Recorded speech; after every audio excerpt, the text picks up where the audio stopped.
Cette image était inespérée pour les Ukrainiens. Après 6 mois d'occupation russe, une petite ville de la région de Kharkiv est libérée. Et c'est pas une victoire isolée, mais le résultat d'une stratégie militaire qui pousse l'armée de Vladimir Poutine dans ses retranchements. Pour comprendre comment les Ukrainiens ont réussi cette contre-offensive, il faut d'abord regarder au sud et quelques mois en arrière. Un mois après l'invasion russe, la percée du Kremlin est impressionnante et la défense ukrainienne semble bien faible. Mais les semaines passent et finalement, le conflit s'enlise. L'armée ukrainienne résiste mieux que prévu, ses commandants peuvent songer à la riposte et en juin, Volodymyr Zelensky affiche ses ambitions.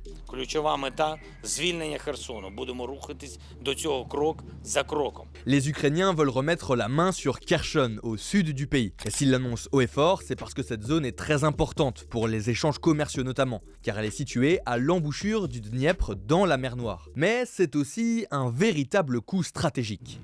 Au moment où les autorités ukrainiennes annoncent leur volonté de reprendre Kherson, les combats font rage dans le Donbass et tournent plutôt à l'avantage des Russes.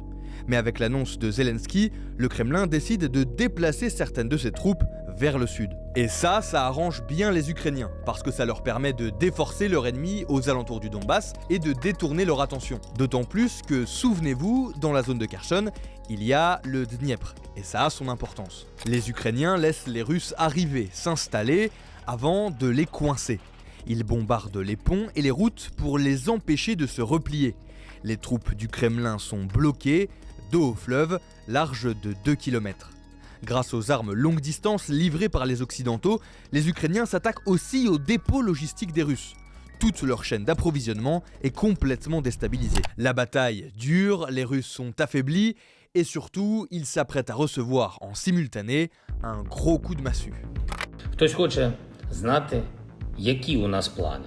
Ви не почуєте конкретики від жодної дійсно відповідальної особи, бо це війна і так на війні. Depuis le début de la guerre, l'armée ukrainienne fait très attention à ce qu'elle révèle publiquement de sa stratégie militaire. Et le 6 septembre, mauvaise surprise pour les Russes.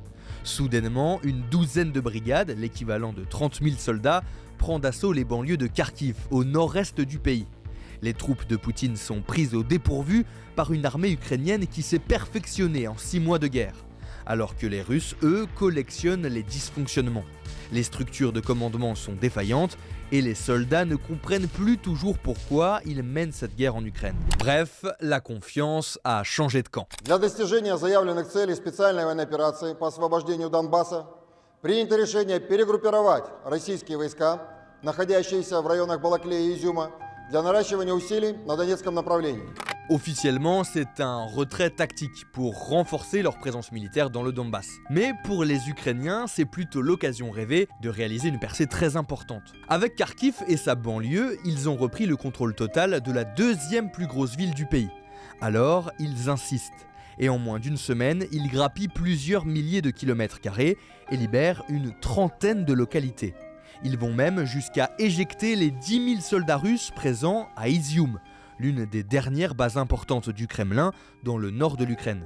Cette contre-offensive, soudaine, est un succès. Російська армія цими днями демонструє найкраще, що вміє. Показує спину. І зрештою це непоганий вибір для них втікати. Окупанта в Україні місця немає і не буде. Tout ceci étant dit, ne vous méprenez pas, les Russes contrôlent toujours 1/5 du pays. Ils n'ont pas du tout perdu la guerre. Vladimir Poutine compte tenir des référendums pour annexer certaines zones, autrement dit, il n'est pas en perdition totale. Mais c'est vrai que c'est la première fois depuis le début du conflit que les Ukrainiens dominent à ce point les Russes. Le Kremlin voulait une guerre éclair, ses troupes se sont enlisées, alors que les Ukrainiens, rapidement assiégés, ont attendu patiemment et contre-attaqué. Ce sont les prochaines semaines qui diront si le rapport de force est véritablement en train de s'inverser. Voilà, cette vidéo touche à sa fin, j'espère qu'elle vous a plu et qu'elle vous a aidé à mieux comprendre la contre-offensive ukrainienne en cours. D'ailleurs, dites-nous en commentaire si vous pensez qu'elle peut être synonyme du début de la fin pour les Russes ou si au contraire Vladimir Poutine va peut-être livrer une nouvelle contre-attaque. Dites-nous tout ça en commentaire et pensez aussi à vous abonner à notre chaîne LN24+ pour ne manquer aucune de nos prochaines vidéos.